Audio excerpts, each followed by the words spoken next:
भारतीय श्रम कानूनों में एक प्रमुख अधिनियम है औद्योगिक नियोजन स्थायी आदेश अधिनियम 1946। इसके लिए बहुत सारे प्रावधान हमें समझने होंगे। वास्तव में यह है उद्योगों में शांति और उद्योगों में अनुशासन बनाने, एम्प्लॉयर और एम्प्लॉय के संबंधों को मजबूत करने का अधिनियम है। इस अधिनियम के बारे में दो चीजें जानना बहुत आवश्यक है कि जो इस अधिनियम में गाइडलाइंस दी गई हैं, इस अधिनियम में जो नियम उपनियम बनाए गए हैं, उनको हम अपने यहाँ अपने हिसाब से, अपने उद्योग की आवश्यकता के हिसाब से थोड़ा सा अमेंड कर, थोड़ा सा ठीक कर, अपने उद्योग की आवश्यकता अनुसार उन्हें बनाकर सर्टिफाई करा सकते हैं। और यह सबसे अच्छा उद्योगों में औद्योगिक संबंध की पहल का अधिनियम है।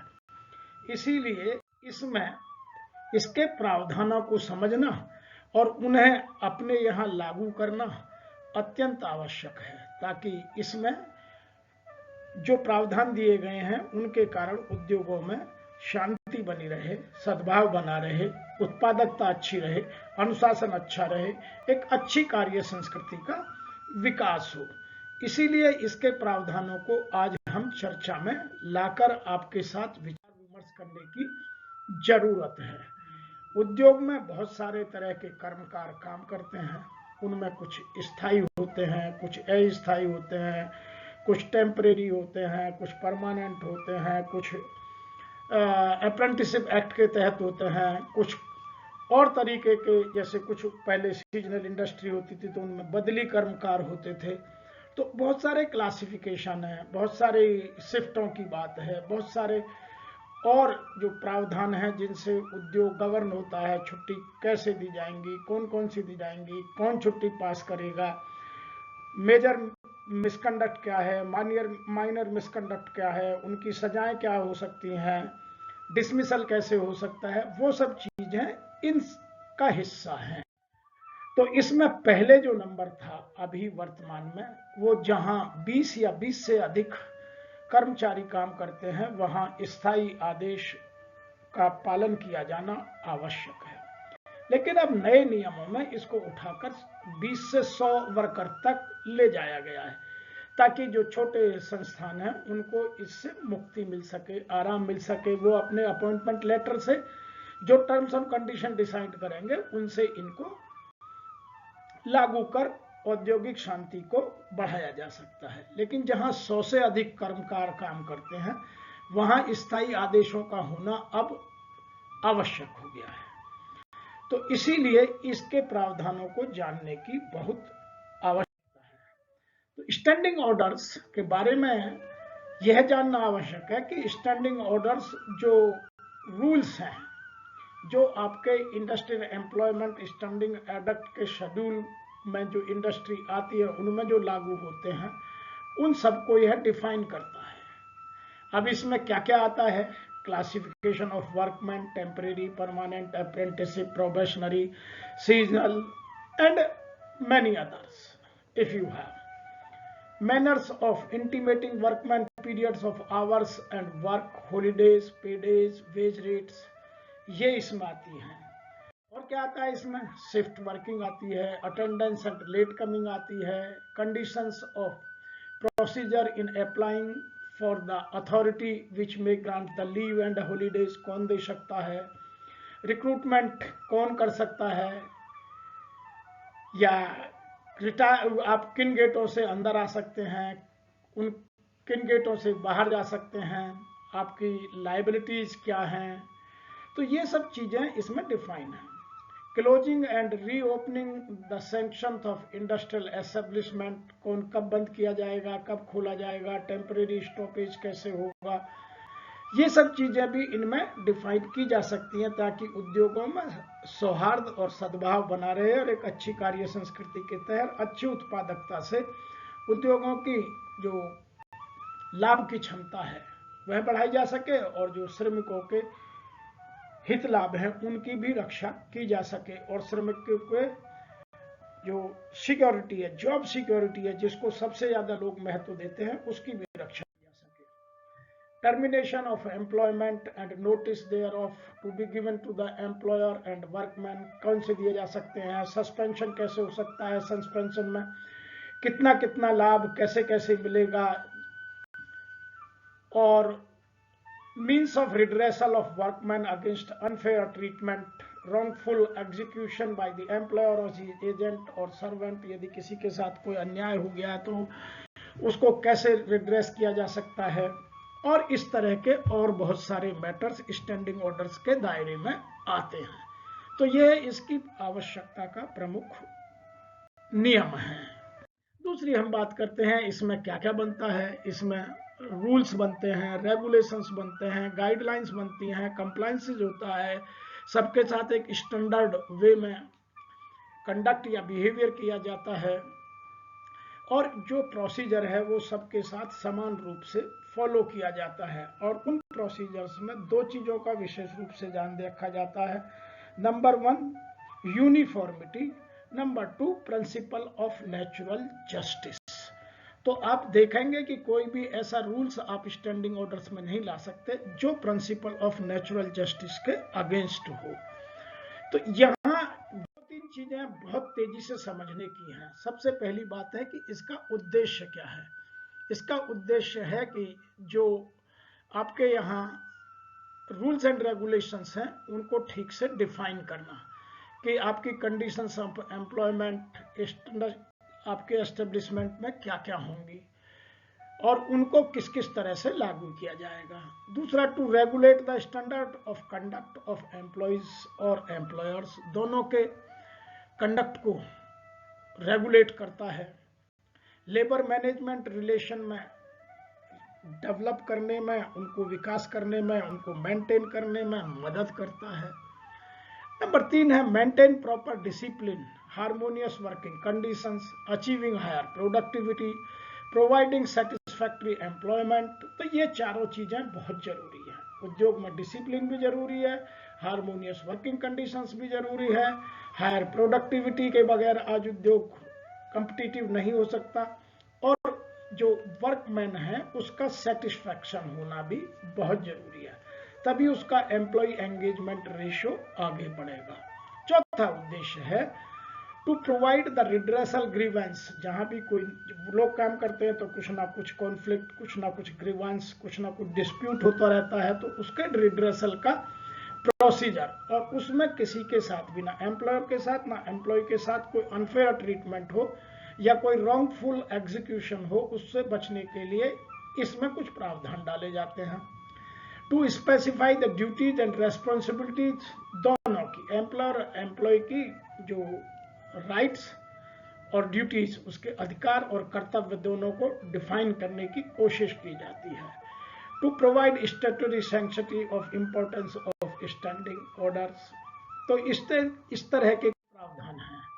तो इसमें चार चीजों को समझना बहुत आवश्यक है। नंबर 1 इसकी 100% कंप्लायंस, रूल्स का फॉलोअप, रेगुलेशंस को रेगुलेट करने के लिए दिन प्रतिदिन की चीजों में उसका समावेश करना और उनको लागू कराना, और तरह तरह की समय समय पर गाइडलाइंस डेवलप करना है। इसीलिए इसमें अमेंडमेंट करने का प्रावधान भी डाला गया है। इन चारों चीजों में जहां आपको लगे कि मुझे कुछ बदलाव की आवश्यकता है तो उसका प्रोसीजर इसमें दिया हुआ है। अब हम बात करते हैं provisions of industrial employment standing order act 1946 में क्या क्या है। तो इसमें 18 मेन मुद्दे हैं जिनको आप ठीक से समझ सकते हैं। बहुत छोटा सा एक्ट है, 15 सेक्शंस हैं, और इनको ठीक से समझने के लिए इसको मैंने सेग्रीगेट कर बात की है। Number 1 coverage of the act, ये कहाँ कहाँ लागू होता है। मैंने आपको अभी बताया कि जहाँ 20 वर्कमैन हैं, 20 वहां यह लागू होता है। अब नए कोडों में इसकी व्यवस्था 100 कर दी गई है। दूसरा है इसकी इंपॉर्टेंट डेफिनेशंस दी गई हैं कि कौन क्या है। तीसरा है इसमें परमानेंट वर्कर कौन है, इसका क्लासिफिकेशन को डिफाइन किया गया है। नंबर 3 है submission of draft standing orders by the employers, ये सेक्शन 30 में इनके प्रावधान दिए गए हैं कि आप कैसे जो स्टैंडिंग ऑर्डर्स का आपने सर्टिफिकेशन के लिए ड्राफ्ट बनाया है उसको सबमिट करें। उसकी प्रीरिक्विजिट क्या है वह सेक्शन 4 में दी गई हैं। Procedure for certification of standing orders, यह मैंने एक अलग से वीडियो बनाया, उसे समझ सकते हैं कि इसकी सर्टिफिकेशन का प्रोसीजर क्या है, कौन कैसे कितने दिनों में किस किस तरह से एक्ट कर इसके सर्टिफिकेशन की प्रोसेस को कंप्लीट करते हैं, तो वह सेक्शन 5 में पूरी तरह डिफाइन किया गया है। यदि आप उनसे संतुष्ट नहीं है तो सेक्शन 6 में इसकी अपील दी गई है। और operation of standing order section 7 में क्लियरली डिफाइन है। इसमें register of standing order section 8 में, सेक्शन 9 में है pasting the certified standing orders, modification कैसे किया जाता है सेक्शन 10 में है। The act stipulate for the payment of subsistence allowance, यह बाद में जोड़ा गया है सेक्शन 10, ये बहुत इंपॉर्टेंट है क्योंकि उद्योगों में बहुत सारे लोगों को जो मिसकंडक्ट में चले जाते हैं उनकी इंक्वायरी चलती है, तो उनको घर चलाने के लिए कुछ ना कुछ पेमेंट मिलता रहे, उसमें सब्सिस्टेंट अलाउंस की व्यवस्था की गई है जो सेक्शन 10A में पूरी तरह डिफाइन है। नंबर नेक्स्ट है सर्टिफाइंग ऑफिसर, कौन है वो सेक्शन 11 में डिफाइन है। Temporary application of model of standing orders, यह डिफाइन है। सेक्शन 13 में ऑफेंसेज एंड पेनल्टी, क्या क्या ऑफेंस है क्या क्या पेनल्टी लग सकती है। सेक्शन 14 में interpretation and enforcement of standing orders, delegation of powers section 14A, ये भी नई जोड़ी गई है। Power to make rules section 15 में है। और machinery for implementation of act, यह भी इसमें डिफाइन की जाती है।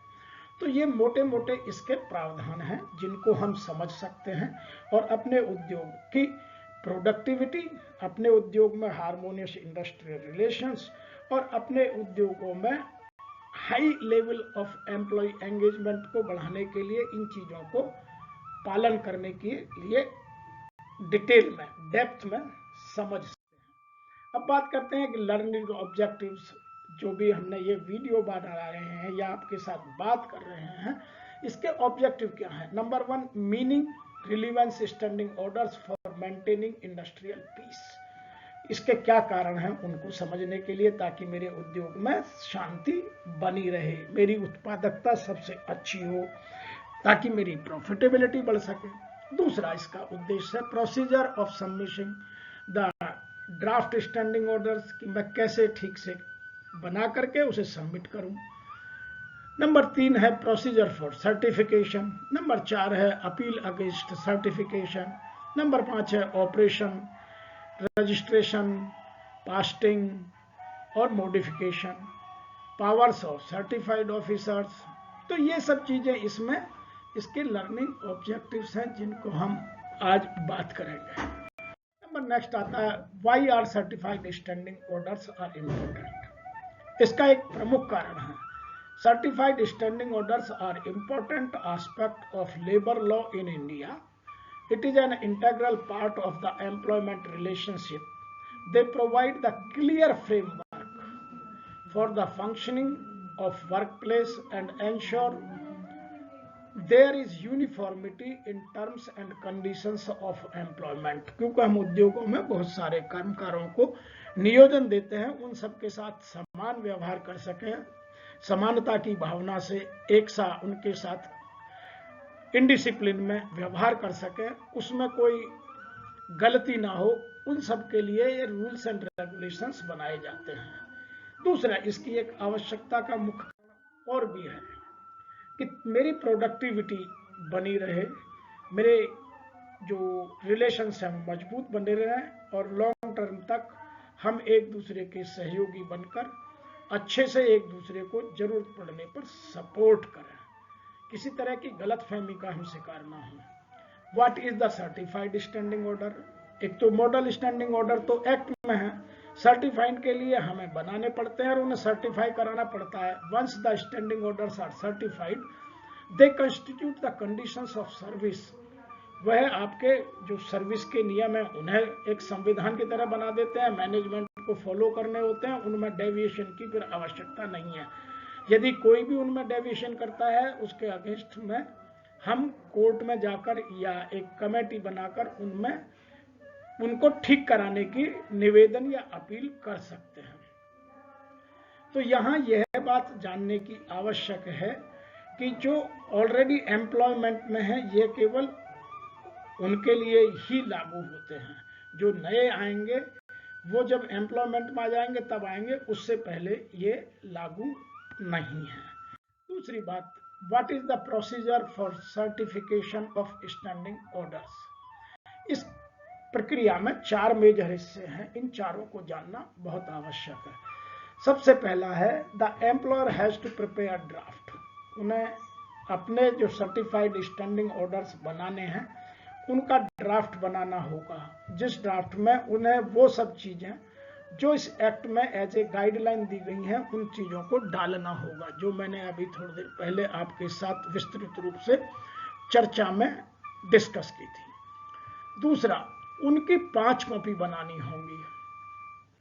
उनको सर्टिफाइंग ऑफिसर के यहाँ 5 कॉपी में the employer then has to submit the draft standing orders, जो उसने बनाया है उनको 5 कॉपियों में उनके यहाँ एडॉप्शन के लिए सबमिट करेगा। अब उसको जो सर्टिफाइंग अथॉरिटी है उसको 6 महीने में from the date of submission से उनको सर्टिफाई करना है या रिजेक्ट करना है, उसका प्रोसीजर अपनाना पड़ेगा। तीसरा, इसमें जो मेन क्लॉज है वह यह है कि after receiving the draft of standing order certifying officer has to call hear the employer and the workman concerned, और जो उनके या तो उनका जो संगठन है जिसे हम ट्रेड यूनियन कहते हैं, the officers of the trade unions, उनको एक कॉपी देकर बुलाएगा, उस पर चर्चा करेगा और जब दोनों की सहमति बन जाएगी जो विधि सम्मत होगा उसी को वह पास कर सर्टिफाई कर पाएगा। चौथा, इसका जो मेन प्रोसीजर का तरीका है वो if the employer is aggrieved by the order, यदि एम्प्लॉयर को लगता है कि मेरे जो पर्पस था वह डिफीट हो गया, सर्टिफाइंग ऑफिसर ने मेरी बात को नहीं सुना, तो वह उसकी अपील में अपीलेट अथॉरिटी में जा सकता है और उसके अगेंस्ट में रिलीफ पाने का अधिकारी है। तो यह इसका एक मोटा सा सर्टिफाइंग करने का तरीका है। डिटेल में समझने के लिए आपको मेरा दूसरे वीडियो में जाना पड़ेगा।